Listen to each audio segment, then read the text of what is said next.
नमस्कार. आपण पाहतात द 24 न्यूज. छत्रपती शिवाजी महाराज महाराजस्व अभियानाअंतर्गत उमराणी तालुका जत येथे विविध कामाचा निपटारा करण्यात आला. यात आरोग्य विभागातील 110 लोकांचे चेकअप व उपचार करण्यात आले. सेतू केंद्रामार्फत 10 विविध प्रकारचे दाखल्याचे अर्ज स्वीकारण्यात आले. ग्राम महसूल कार्यालयामार्फत 35 लोकांना 7, 12 व 8 चा वाटप करण्यात आले व 9 लोकांना उत्पन्न महा अहवालाचे वाटप करण्यात आले. मंडल अधिकारी यांच्यामार्फत 16 नोंदी निर्गत करण्यात आले. पुरवठा विभागामार्फत 20 अर्जदारांचे रेशन कार्डमध्ये नावे समाविष्ट करण्यात आली. 91 जणांना अन्न सुरक्षा यादीत समाविष्ट करण्यात आला, तर ऑनलाईन नावे वाढवण्याचे कामही यावेळी करण्यात आले. तसेच विभक्त कार्ड वाटपही 8 जणांना करून देण्यात आले.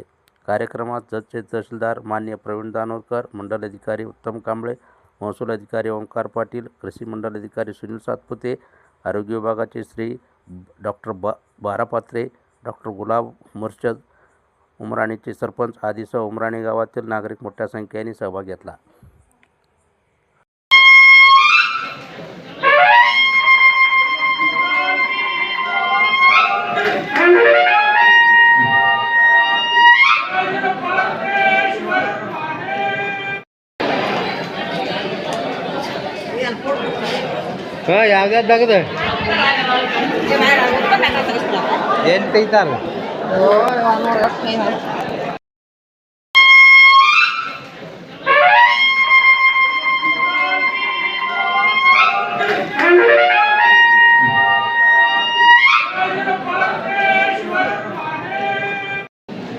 तहसीलदार साहेब, तसेच सरपंच साहेब, इतर ग्रामस्थ सध्या कृषी पेरणी सुरू आहे.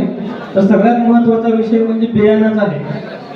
कृषी विभाग मार्फत सबसिडी अनुदानावर बियाणे उपलब्ध आहे. आपल्यासाठी तूर, मूग, उडीद ह्या 3 पिकाचे बियाणे सबसिडीवर, म्हणजे 100% अनुदानावर नाही, तर सबसिडीवर उपलब्ध आहे.